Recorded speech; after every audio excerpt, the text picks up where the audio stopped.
Olá, amigos, muito boa noite. Estamos entrando no ar, ao vivo, pela coluna Conversa Tributária, aqui com um amigo de vocês, Mauro Negruni. Como é que vamos? Tudo bem? Olha aí, Valéria Silva já está conosco e hoje nós estamos ao vivo, Valéria. Boa noite. Hoje não tem coluna gravada, né? Já estava com saudade de falar com vocês, da gente fazer a interação. Olha aí, o professor Egberto Coelho também está com a gente, a Aline também está com a gente, enfim, o pessoal já está entrando aí com a gente e isso é uma grande satisfação. Estava com saudade de falar ao vivo com vocês. Tivemos algumas colunas gravadas e hoje nós estamos entrando no ar para falar sobre a terceirização da área tributária, né? Então, é uma grande oportunidade para a gente conversar e para a gente poder trocar algumas ideias aqui, né? A Aline Fátima também está com a gente aqui e boa noite. Eu também gosto muito da participação de vocês, né? É sempre muito bacana a gente poder trocar aqui informações. Alguns temas são mais relevantes para outros são mais relevantes para outras pessoas, mas está tudo certo, está tudo dentro daquilo que a gente sempre combina aqui de conversar, de bater um papo e poder fazer aquilo que a gente gosta, né? Aquilo que a gente mais preza fazer, que é trocar informações. Deixa eu só fazer uma coisinha aqui para a gente. Vamos verificar se está tudo bem. Tá, eu imagino que esteja tudo bem. Bom, hoje nós vamos falar sobre terceirização da área tributária, porque é um tema muito relevante e tem tido muitos debates nessa área, especialmente quando as empresas têm colocado aí algumas questões em relação a essa. A questão da reforma tributária é uma delas, e também a possibilidade de reduzir custos nas empresas fazendo a terceirização. Claro que nós estamos falando aqui de terceirização, independentemente da questão é, da manifestação do judiciário em relação à terceirização da área fim ou não, né, reforma trabalhista ou não, isso não é alvo exatamente do que a gente quer conversar aqui.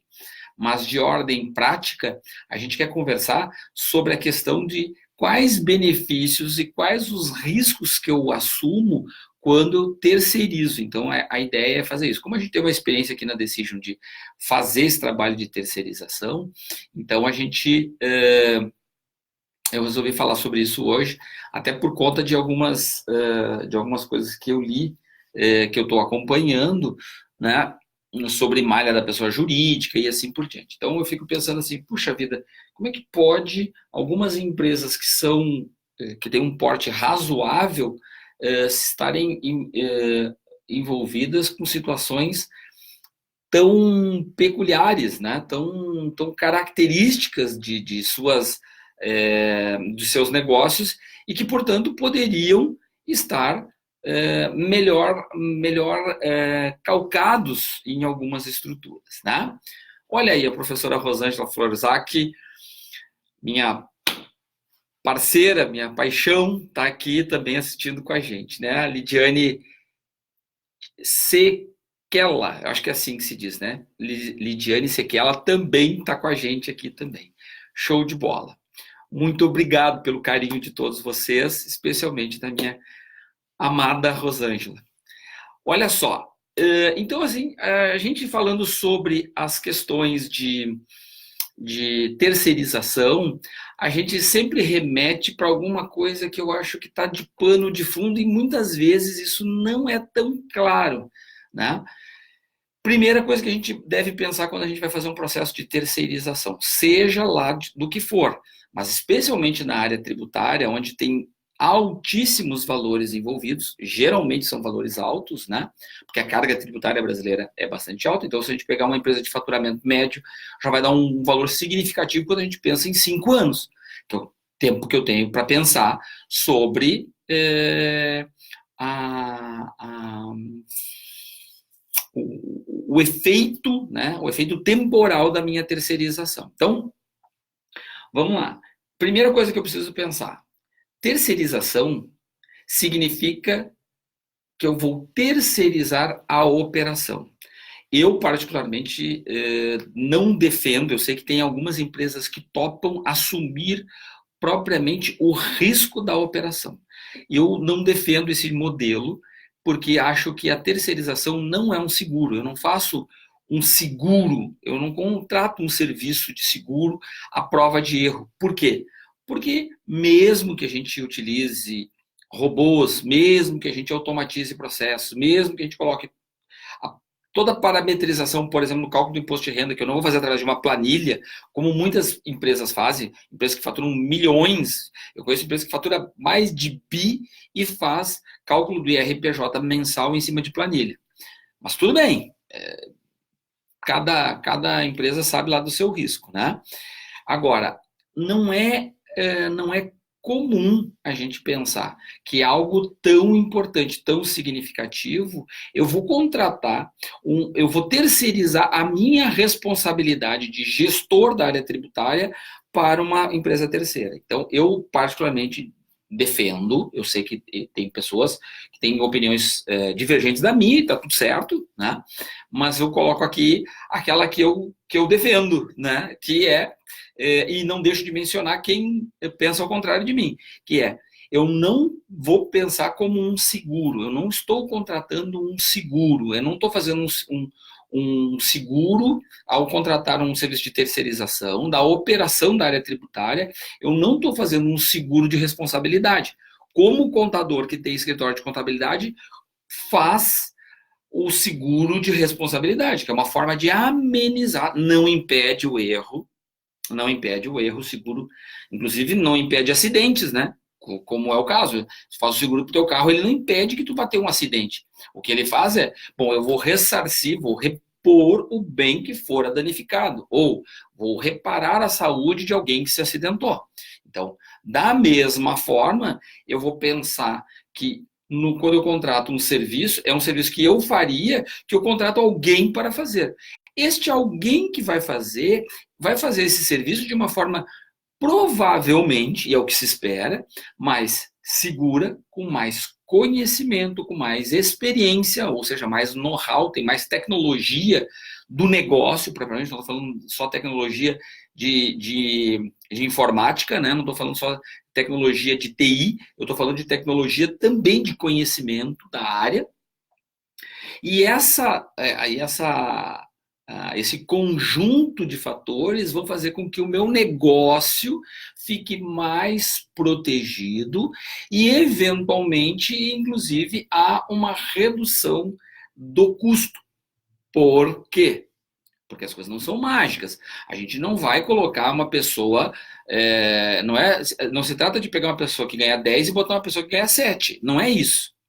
É que, se eu tenho uma empresa que está focada nesse serviço, eu vou ter um ganho de produtividade muito maior do que uma empresa que não tem esse ganho de produtividade. Então, assim, é muito difícil numa empresa siderúrgica, numa importadora, numa fabricante de produtos eletrônicos, convencer a alta gestão da empresa a fazer um investimento na área tributária para colocar um serviço super especializado, treinamento, atualização constante, do que investir na área fim. É óbvio que numa indústria automobilística vai se investir aonde? Na engenharia de processo, na própria engenharia metalúrgica, na própria engenharia eletrônica, colocar novos componentes embarcados e assim por diante. E aí aquela frase que a gente acaba sempre escutando, que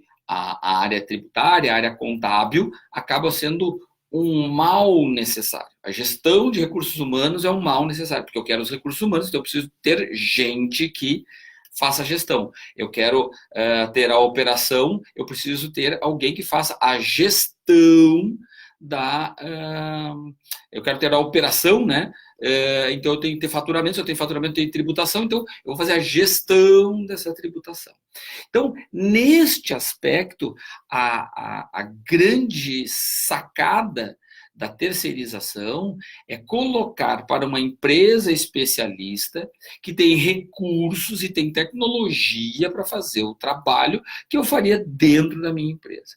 Isso pode, às vezes, confundir com o trabalho dos escritórios de contabilidade. Né? Por quê? Porque nas empresas podem fazer isso com o escritório de contabilidade? Já fazem isso. Só que é menos comum quando as empresas que têm a contabilidade, a área tributária internalizada, passam a colocar isso com terceiros. E quando vai colocar com terceiros, não necessariamente precisa ser, não estou dizendo que não é, mas não necessariamente precisa ser com uma organização contábil. Pode ser, mas não necessariamente seja. Por quê? Porque nesse caso, o contador, da organização contábil, ele acaba efetivamente fazendo a operação e se responsabilizando pela apuração. No caso das empresas que têm a área corporativa, um ambiente corporativo, que tem a área tributária, a área contábil, e passam a terceirizar esta área, elas acabam por fazer um outro movimento, que é tirar de dentro da sua empresa aquilo que não é a área fim e colocam num outro lugar, para um terceiro fazer. Mas não elimina totalmente a minha área tributária e não elimina totalmente a minha área contábil, porque o controle continua estando na mão da empresa. Eu estou colocando desta forma porque eu acho que é a forma mais eficiente. Porque os negócios menores, a organização contábil dá conta disso. Quando a gente coloca hoje num mundo onde tudo está praticamente digital, né? Eu digo tudo no sentido do dinheiro, dos recursos financeiros, dos documentos, do controle de estoque, do controle de recebíveis, do controle das obrigações, né, o que eu tenho que pagar. Isso tudo hoje está digital. Então, assim, se eu interligo sistemas, eu consigo fazer, através da minha posição dentro da empresa, eu consigo fazer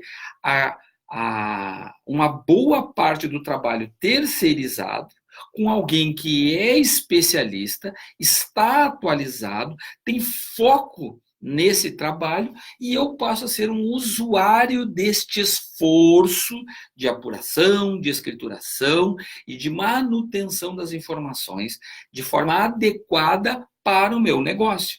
É esta a proposição que eu acho que faz mais sentido, né? Estamos aqui com a Alessandra Eichler, com a Dianês Frison e com o André Luiz da Silva. Então, estão aqui devidamente mencionados. Muito boa noite para todo mundo. Hoje é uma coluna ao vivo. Fazia horas que eu não fazia uma coluna ao vivo, estava com saudade de fazer uma coluna ao vivo.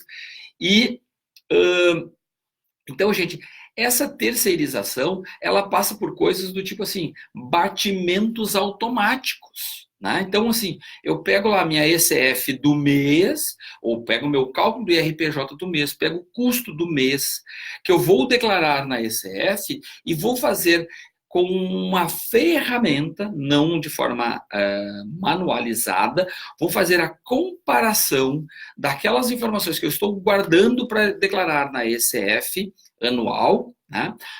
A uma proposição, uma prospecção, uma perspectiva de que ela venha a ser em algum momento mensal, mas hoje a ECF é anual, eu já estou fazendo no mês uma parte do que eu vou declarar lá no ano seguinte. Então, eu já tenho uma empresa especializada para fazer esse trabalho. Então, o que normalmente acontece? A gente vai lá, faz a captura das informações, faz o processamento e entrega de volta para a área tributária da empresa, que antes tinham vários auxiliares, vários assistentes, né, alguns analistas que se envolviam no fechamento e que agora passam a contar com essa com esse serviço e fazem só o trabalho da área fim. Vocês já ouviram falar de indústria 4.0, a indústria que foca no seu negócio, né? Então, assim, é essa a ideia. A minha área tributária vai focar no negócio, apoio à gestão do negócio. A minha área de controladoria, a minha área contábil vai focar no negócio, de apoio econômico, de análise econômica do negócio. Agora, toda essa parte de escrituração, apuração tributária, validação, fechamento de parte A com parte B, com parte C, com parte D, né, para não ficar na parte A e B do LALUR, né, eu estou falando de várias outras coisas, conciliação de estoque, conciliação de contas a receber, de contas a pagar, né, a conta clientes, a conta fornecedores, a folha, estoque, SIAP, patrimônio, isso tudo pode ser automatizado e na medida em que vai ser automatizado, pode ser automatizado com uma empresa especializada nesta área. E quando ela é especializada nessa área, ela vai ter mais tecnologia para fazer. E é por isso, e aí que tá, e é por isso que ela acaba se tornando mais barata do que fazer dentro de casa, em geral. Em geral, ela acaba ficando mais barata. E ela entrega com mais qualidade, sendo mais barata. Mas que milagre é este, Mauro?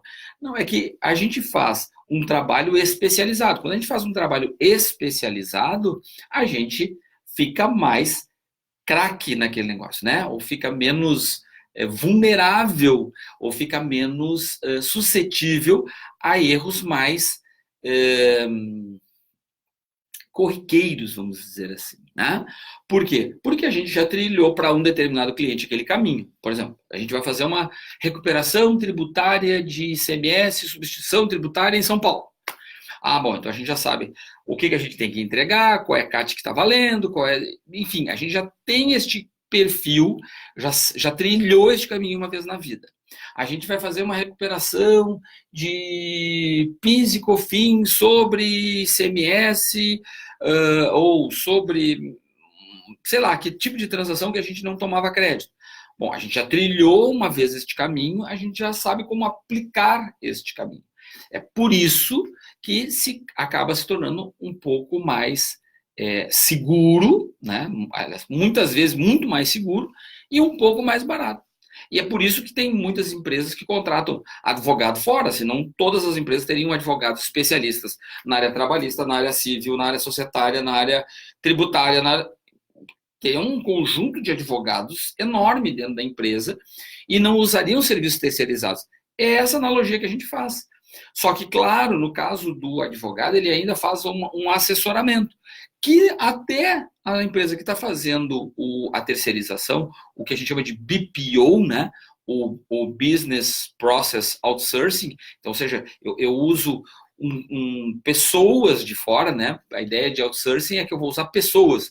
A gente pode usar pessoas, a gente pode usar sistemas, a gente pode usar robôs e assim por diante. Hoje eu estava lendo uns artigos aí sobre robôs, muito interessantes, né? Se alguém tiver a curiosidade de fazer, vai no site do El País, né? Daquele jornal El País, no Brasil, né? Tem o El País na versão para brasileiros, né? Escrito em português, não em espanhol, e coloca lá robô, ROBO. E aí vocês vão ver assim, a lista de artigos e notícias que tem falando sobre robôs.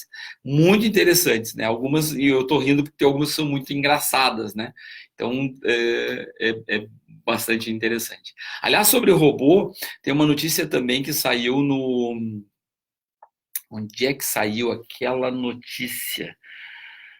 Ai, meu Deus, saiu notícias tributárias, eu acho. Gente, eu não vou me lembrar aqui, mas eu li e é em Portugal. Se vocês colocarem isso, uma pessoa foi demitida porque foi colocado um robô no lugar dela.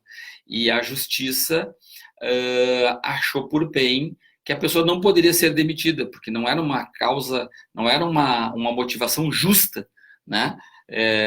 Demitir uma pessoa para colocar um robô fazendo o trabalho que ela fazia. Olha o tamanho da polêmica, né? Olha o tamanho da polêmica, né? Diego Fraga está com a gente aqui, a nossa colega Cássia Furman também está aqui com a gente, né? Teve com a gente numa coluna há poucos dias atrás, e agora eu acho que gostou de assistir e está com a gente aqui novamente numa segunda-feira. Só que hoje, ao vivo, nós estamos ao vivo falando aqui de Porto Alegre, né? São 19 horas e 8 minutos, né? Falando sobre esse processo de terceirização. Bom, então, como eu disse para vocês, não é um seguro, é um serviço que você vai contratar, e esse serviço que você vai contratar, você vai colocar os parâmetros com o seu fornecedor, claro que ele vai ter que ser um fornecedor que tope os parâmetros que eu quero, alguns itens de segurança. Por isso mesmo, para não ficar discutindo contrato e faz para lá e faz para cá, isso está dentro, isso está fora e assim por diante, que eu coloco sempre na posição de quem vai contratar como uma quase como uma cessão de mão de obra. Não é uma cessão de mão de obra, mas quase como uma cessão de mão de obra.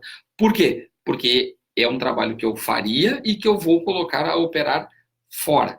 O que eu ganho? Relembrando, eu vou ganhar segurança porque essas pessoas que vão operar, esse processo é um processo estável, é um processo estabilizado, onde com o uso massivo de tecnologia se usa menos gente, então ele tem uma redução de custo, mas ele também tem uma redução de operação manualizada, o que normalmente na operação manualizada vai ocorrer em erros. Então eu posso colocar dentro da minha empresa, contratar para a minha empresa um serviço em que parte da tarefa começa dentro da empresa, vai para uma empresa que captura os dados, faz os fechamentos, faz os batimentos, faz as validações, faz os cheques e entrega os resultados. Esses resultados, às vezes, podem ser aqueles que a gente não esperava, que é do tipo assim, olha, eu procurei, e isso não bate com aquilo. Então, assim, eu estou te entregando algo que, assim, ó,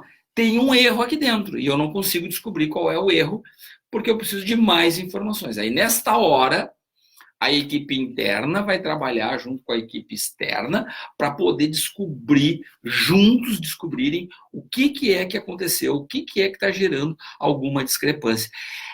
Esse tipo de trabalho é um trabalho muito rico. Inclusive, algumas vezes acontece transferência de tecnologia de um lado para o outro. Não é incomum, não é todo mundo que sabe tudo, né? Então, assim, olha, não, mas nesse caso aqui nós temos um regime especial, ou um processo X, ou um processo judicial X. Então, os efeitos de alguma coisa que está trazendo para dentro da contabilidade ou para dentro da apuração tributária uma informação que está gerando uma discrepância. E isto faz com que haja essa troca. E é essa troca que deixa as coisas mais seguras. É isso que eu queria colocar para vocês. Esse amálgama que vai se formando entre as equipes e que vai propiciando com que fique mais segura a operação, por conta do conhecimento mútuo que vai se gerando. Porque a gente contratar alguém de mercado, colocar numa posição, fazer a operação daquele cliente, não significa que aquela pessoa conheça todo o mercado daquele cliente. E ele precisa aprender. E vai aprender com quem?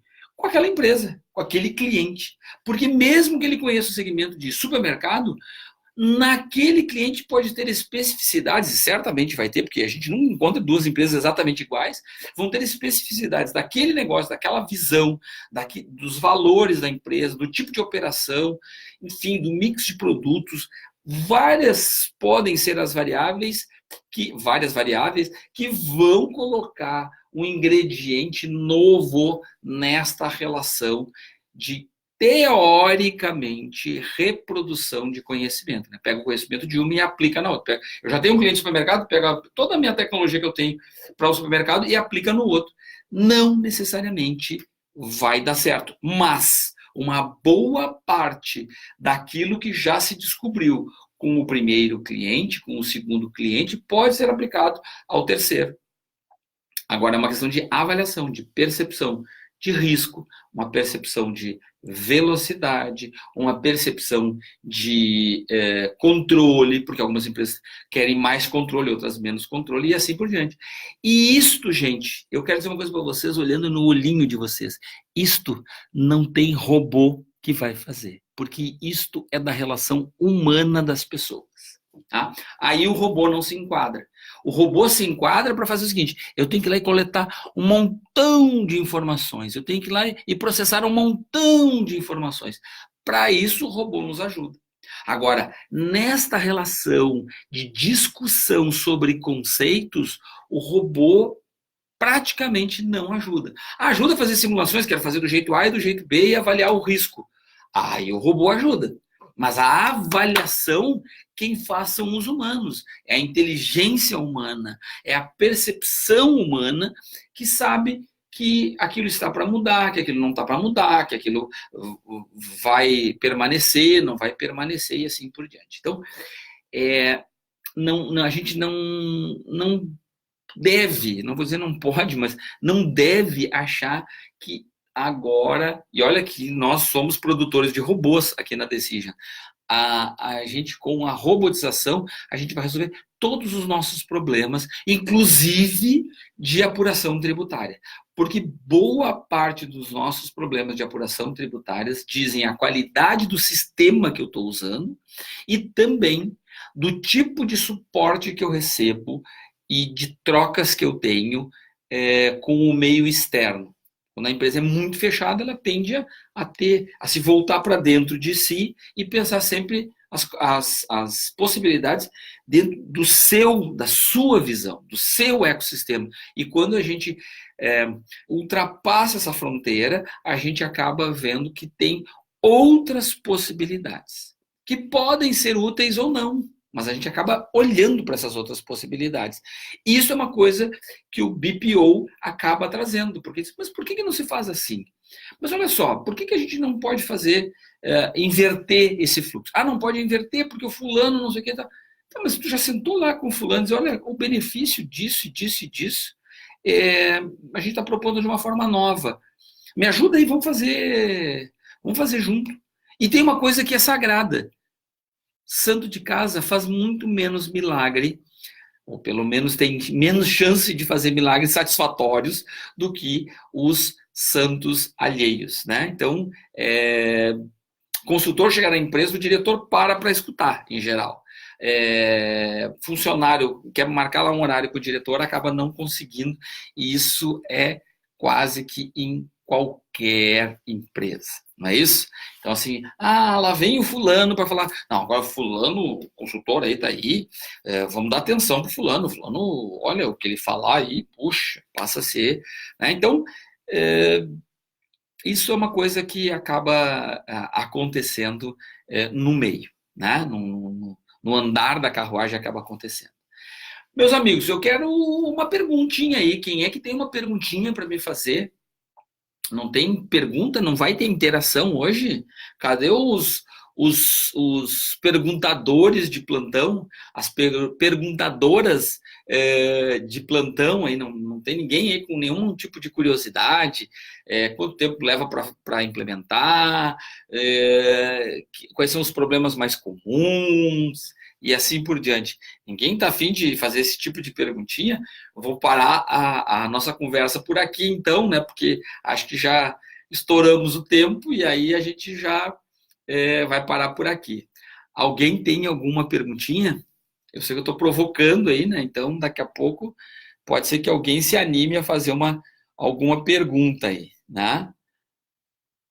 Essa questão das implementações são sempre muito sensíveis, tá, gente? Então, assim, conforme o sistema, isso também é uma outra coisa interessante, né? Conforme o sistema que o cliente tem, a gente já tem a tecnologia para poder trazer aqueles dados. Isso também é um fator, muitas vezes, de facilitação e algumas vezes, Rafael Griebeler, boa noite. E aí, algumas vezes, é algo que facilita e algumas vezes é algo que não, não não faz diferença, né?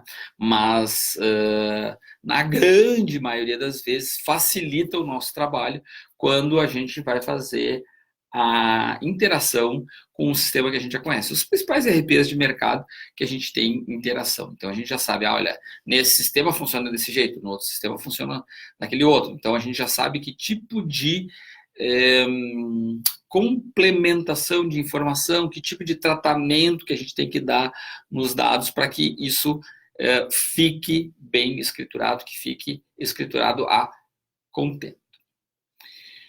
Meus amigos, estamos por encerrar, então nós não vamos ter perguntas hoje e me resta aqui agradecer muito a paciência de vocês. Eu estou à disposição, quem quiser fazer perguntas depois também, porque normalmente aqui é um público bastante restrito que nos assiste ao vivo, não é? E depois muitas pessoas acabam, né, milhares de pessoas acabam assistindo pelos próprios compartilhamentos de vocês, o que eu sempre acho que é muito importante, né? Para que as nossas informações possam chegar a lugares mais distantes, a profissionais que não têm o conhecimento da nossa live aqui nas segundas-feiras, às 18h45. Então, assim, é importante que vocês curtam, compartilhem, para que essas informações cheguem mais longe, né? E se alguém quiser ter mais informações sobre essa questão do PPO, se quiser fazer algum tipo de questionamento, até para o seu próprio negócio, né? Eventualmente tem algum escritório de contabilidade que quer fazer algum tipo de questionamento, quer ver, pensar num tipo de melhoria, quer pensar num tipo de sistemas e tal, a gente pode trocar uma ideia aqui pelo canal do Facebook, ok? Pelo Facebook, pelo LinkedIn, pelo Instagram, pelas redes por onde eu ando aí, né? Então, geralmente pelo Twitter. Então, assim, são as 4 redes que eu uso hoje, que é Twitter, Instagram, né? O Twitter eu uso menos, mas uso, né? Então, Twitter, Instagram, Facebook e o LinkedIn, tá? Então, para quem quiser trocar algum tipo de informação, quiser dar um pitaco, quiser dar uma opinião, quiser, enfim, quer buscar uma opinião, quer conversar sobre algum tema, por favor, entre em contato, tá bem? E compartilhem, por favor, para que esse nosso conteúdo chegue cada vez mais longe. Eventualmente tem alguém precisando, está pensando lá em como é que ele vai fazer um BPO e não sabe quem faz, não sabe por onde começar, não sabe, tá? Então, assim, primeira coisa a fazer, levantar quais são as empresas que fazem e qual é o tipo de contrato que faz, né? Para ver quais são os riscos que você vai conseguir colocar para o terceirizado ou que você não quer colocar para o terceirizado, né? Então, isso é muito importante, colocar isso na balança de forma que isso permita vocês tomarem uma boa decisão. É mais ou menos como escolher qualquer outro tipo de serviço profissional, tá bom? É preciso ter confiança. E essa confiança se consegue quando a gente troca informações, percepções, pegar uma referência e assim por diante. Tá bom, meus amigos? Olha, um beijão para todo mundo, uma semana maravilhosa para todo mundo, tá? Com muitos bons fluidos, com muita saúde e com muita sabedoria para todo mundo saber viver a vida de uma forma cada vez melhor, de uma forma mais harmônica com seus pares, com seus amigos, com seus filhos, com as pessoas que a gente ama, tá bom? Muito obrigado. Uma semana show de bola, muita saúde e até a próxima segunda-feira, se Deus Nosso Senhor quiser e vai querer, e a gente vai estar juntos na próxima segunda-feira. Beijão para todo mundo e até a segunda.